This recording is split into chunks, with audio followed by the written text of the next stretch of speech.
Assalamualaikum warahmatullahi wabarakatuh. Selamat siang anak-anakku. Semoga anak-anakku semua diberikan dan dilimpahi kesehatan. Jangan lupa sebelum belajar berdoa dulu supaya Allah memberikan kemudahan dalam menangkap ilmu. Baik, Assalamualaikum warahmatullahi wabarakatuh. Semoga teman-teman diberikan kelimpahan kesehatan senantiasa. Baik, kita langsung masuk saja ke bagian yang kedua. Kalau teman-teman anak-anakku belum menonton yang video part 1, silahkan diklik dulu video part 1-nya, yang bagian pertama dulu ya. Oke, untuk pertemuan kali ini kita akan membahas mengenai perbedaan dari perubahan fisika dan perubahan kimia. Silahkan di-pause, ayo dijawab pertanyaan saya. Perubahan fisika itu apa? Perubahan kimia itu apa? Ya, sip, pinter jawabannya betul. Jadi perubahan kimia itu adalah perubahan-perubahan yang ditandai dengan adanya perubahan warna, perubahan bau, pembentukan gas, timbulnya cahaya, pembentukan endapan baru, perubahan pH. Ini adalah fenomena yang bisa kita amati. Tapi pada dasarnya sebenarnya perubahan kimia itu adalah perubahan yang disertai dengan pemutusan ikatan di dalam masing-masing atomnya, di dalam masing-masing molekulnya, maaf. Jadi entah itu molekul senyawa ataupun unsur. Jadi kalau misalnya di dalamnya terjadi pemutusan ikatan, pastinya akan menyebabkan perubahan sifat di dalamnya. Nah, contoh perubahan kimia itu misalnya gula, begitu kalau dibakar loh ya, tidak dipanasi, dibakar sampai gosong begitu, maka yang terjadi apa? Akan timbul karbon hitam. Nah, tadi saya katakan bahwa yang namanya perubahan kimia itu dia akan membentuk senyawa yang baru yang meninggalkan sifat asalnya gitu, karena di dalamnya terjadi perubahan struktur kimiawi. Nah, contoh misalnya kayak arang tadi, si gula tadi yang rasanya manis, terus kemudian setelah dibakar kan berarti direaksikan sama oksigen ya, berarti terjadi reaksi kimia. Nah itu, terus kemudian jadi arang. Apakah arangnya itu rasanya manis lagi? Bisa nggak arangnya itu dikembalikan lagi jadi gula? Nah, tidak bisa kan? Maka dari itu dikatakan ini adalah perubahan kimia gitu.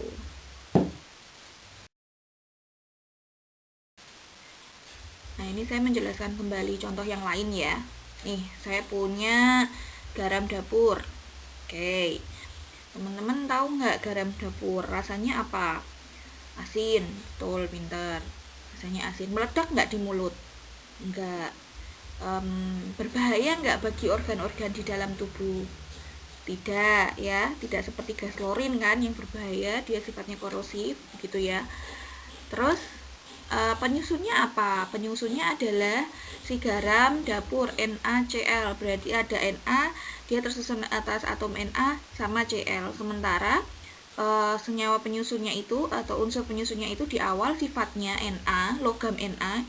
Ini ya, logam Na ya. Ketika dia dimasukkan ke dalam air, dia meledak. Ya. Gas klorin pun juga salah satu gas yang sangat berbahaya. Tapi begitu dia sudah menjalin ikatan antara si Na dengan Cl ini, membentuk ikatan kimia yang baru, begitu ya, membentuk ikatan ionik, kemudian dia menjadi suatu garam dapur. Meledak nggak ketika kena air liur kamu yang mengandung air? Tidak kan? Nah, maksud saya seperti itu. Jadi perubahan kimia itu adalah kalau dia sudah mengalami perubahan struktur kimiawi di dalamnya. Biasanya ciri-cirinya itu dia akan meninggalkan sifat asalnya. Jadi kayak tadi Na sifat asalnya itu kalau sama air eksplosif. Sementara begitu sudah jadi senyawa yang baru, itu dia akan membentuk sifat yang baru. Nah, ini bisa kita ambil hikmahnya nih dari perubahan kimia. Allah kan menciptakan segala sesuatu itu pasti ada hikmah yang bisa kita ambil, diminta untuk kita itu memikirkan hikmahnya.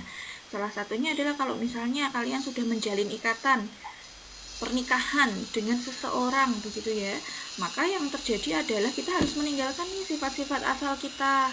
Yang tadinya egois memikirkan diri sendiri harus mulai memikirkan pasangannya. Terus kemudian kalau yang tadinya keset harus mulai berubah dari sifat asalnya, harus mulai rajin gitu kan ya. Nah, mari kita menjadi senyawa-senyawa baru yang meninggalkan sifat asal yang jelek-jelek gitu. Nah, beda kasus sama perubahan fisika. Kalau perubahan fisika itu dia hanya merubah wujud saja, berubah wujud tanpa meninggalkan sifat asalnya. Kenapa? Karena tidak terjadi perubahan struktur kimiawi di dalamnya. Ikatan-ikatan kimia intranya itu tidak berubah. Saya tidak bicara tentang gaya antar molekulnya ya, tapi saya bicara ikatan intramolekulnya itu tidak berubah gitu.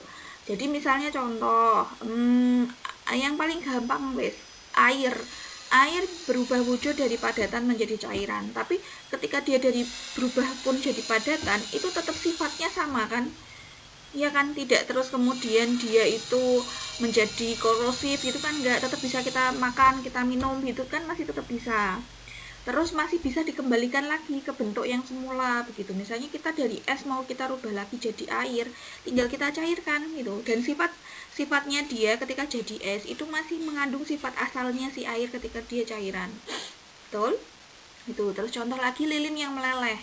Lilin yang meleleh itu bisa nggak dirubah kembali ke menjadi lilin padatan? Bisa kan? Dengan cara apa? Ya dibekukan gitu kan. Itu berarti dia adalah perubahan fisika. Beda kasus kalau lilin dibakar. Kalau ada istilah dibakar, nah bakar itu artinya adalah direaksikan sama oksigen.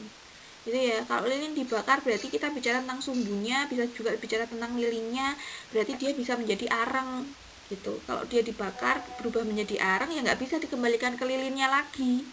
Kalau dipanaskan, dilelehkan itu kan masih bisa berubah lagi, berubah menjadi asalnya kembali, tinggal dicetak dalam bentuk yang sama. Beras menjadi tepung beras itu perubahan fisika atau kimia? Fisika, pinter. Kenapa?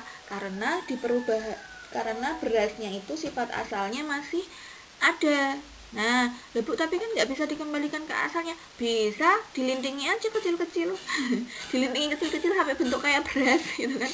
Masih bisa gitu. Artinya sifat asalnya itu masih ada. Itu ciri dari perubahan fisika gitu ya.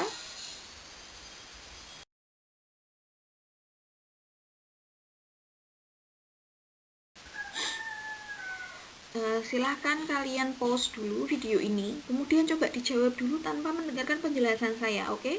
1, 2, 3, pause.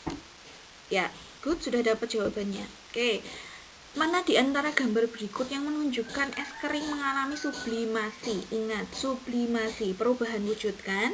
Kalau perubahan wujud artinya terjadi perubahan kimia apa fisika? Good, perubahan fisika. Kalau perubahan fisika berarti tidak terjadi pemutusan ikatan di dalam CO2-nya. Ya. Oke, kita analisis. Es kering CO2, perhatikan gambar yang sebelah kiri.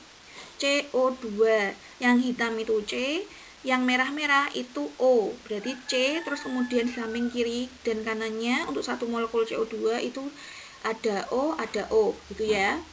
Oke.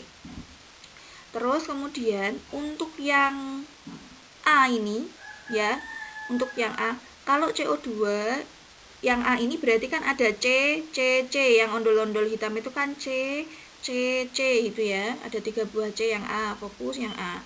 Terus kemudian ada molekul yaitu O, kan merah O ya tadi ya, O bergabung dengan O, berarti O2. Berarti kalau kita gambarkan secara bahasa simboliknya untuk yang A itu adalah berarti C plus O2 itu. Padahal tadi CO2 harusnya ini kalau misalnya perubahan fisika itu tidak terjadi perubahan struktur ikatan.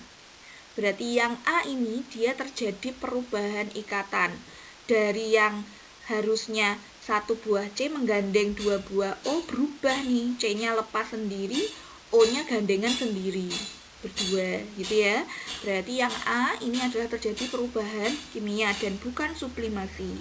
Karena sublimasi itu perubahan fisika gitu. Kok bisa perubahan fisika? Kan perubahan wujud ya. Terus yang B nih, yang B apalagi ini? C bergabung dengan O, yang hitam bergabung dengan merah, berarti CO menjadi karbon monoksida. Terus kemudian ada juga O ini di sini ada O2. Berarti di yang B itu isinya senyawanya adalah si CO dan O2 ya. terjadi perubahan struktur enggak di dalamnya? Terjadi perubahan ikatan. Harusnya satu molekul C itu menggandeng 2 buah O kalau untuk CO2 gitu ya. Lah yang B ini malah si C menggandeng 1 buah O. Terjadi perubahan struktur dan pasti terjadi perubahan sifat kalau yang di B ini. Beda kasus dengan yang di C. Di C perhatikan, hitam-hitam ini masih ada C, terus kemudian ada dia masih mengikat O2. Yang berbeda hanyalah gaya antar molekul di apa itu? Space atau ruang kosong, atau dia lebih bebas begitu ya. Yang di CO2 yang gambar sebelah kiri itu yang saya kasih centang merah itu dia rapat gitu ya, karena memang es kering wujudnya masih padat. Begitu menyublim dia berubah jadi gas, dia langsung mencar. Tapi ketika mencar itu masih wujud CO2 ada 4 buah CO2, molekul CO2 di sini. Berarti dia masih sifat aslinya dari CO2 yang di sebelah kiri yang saya centang merah ini masih ada gitu. Itu cara mengidentifikasinya. Jadi jawabannya adalah yang sublimasi adalah yang C gitu, dan terjadi perubahan fisika.